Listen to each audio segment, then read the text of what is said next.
થરાદ ખાતે વિધાનસભાના અધ્યક્ષ શ્રી શંકરભાઈ ચૌધરીનો સત્કાર સન્માન સમારોહ યોજાયો। સૌ કોઈ સાથે મળી વાવ થરાદ વિસ્તારના વિકાસ માટે સહિયારા પ્રયત્ન હાથ ધરીએ। અધ્યક્ષ શ્રી શંકરભાઈ ચૌધરી વાવ થરાદ જિલ્લા નવનિર્માણના ઐતિહાસિક નિર્ણય બદલ આંજણા ચૌધરી સમાજ દ્વારા સત્કાર સમારોહનું કરાયું આયોજન।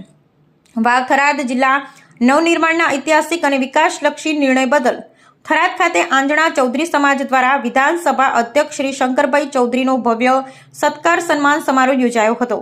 કાર્યક્રમની શરૂઆત દીપ પ્રાગટ્ય થકી કરાઈ હતી। થરાદ સ્થિત વિવિધ સંગઠનો, હોદ્દેદારો અને ઉપસ્થિત વિશાળ સંખ્યામાં લોકોએ અધ્યક્ષ શ્રી શંકરભાઈનું સન્માન કર્યું હતું।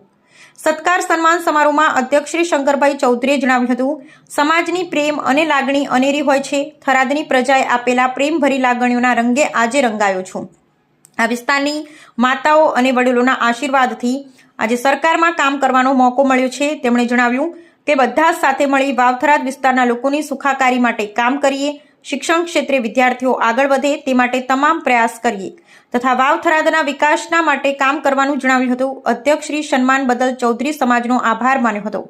અધ્યક્ષશ્રીએ વધુમાં જણાવ્યું કે આ વિસ્તારના વિકાસ માટે પૂર્વ સાંસદ શ્રી પરબતભાઈ પટેલે આપેલું યોગદાન અમૂલ્ય છે। પ્રજાએ મારા પર વિશ્વાસ મૂકી તથા મને ચૂંટી અને વિધાનસભામાં મૂક્યો છે, તો હવે મારી જવાબદારી બને કે આ વિસ્તાર માટે તમામ ભૌતિક સુવિધાઓ અને વિકાસલક્ષી કાર્ય કરી શકું। આપ સૌ દ્વારા અપાતો પ્રેમ અને હુંફ જ મને થરાદના વિકાસ માટેની નવી પ્રેરણા પૂરી પાડે છે। ખેડૂતોને સિંચાઈ માટે નર્મદા કેનાલ સહિત તળાવોને પાણીથી ભરવા માટેની સુવિધા ઊભી કરાઈ છે। રાજ્ય સરકાર અને મુખ્યમંત્રી શ્રી ભૂપેન્દ્રભાઈ પટેલે થરાદના વિકાસ માટે અનેકવિધ વિકાસના કાર્યો કર્યા છે।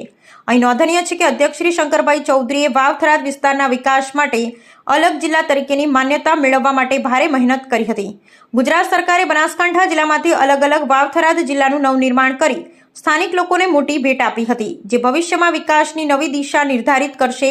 અધ્યક્ષશ્રીના ઐતિહાસિક પ્રયાસ માટે આભાર વ્યક્ત કરવા અને તેમને સન્માનિત કરવા માટે સમગ્ર ચૌધરી સમાજ થરાદ ખાતે એકત્રિત થયો હતો।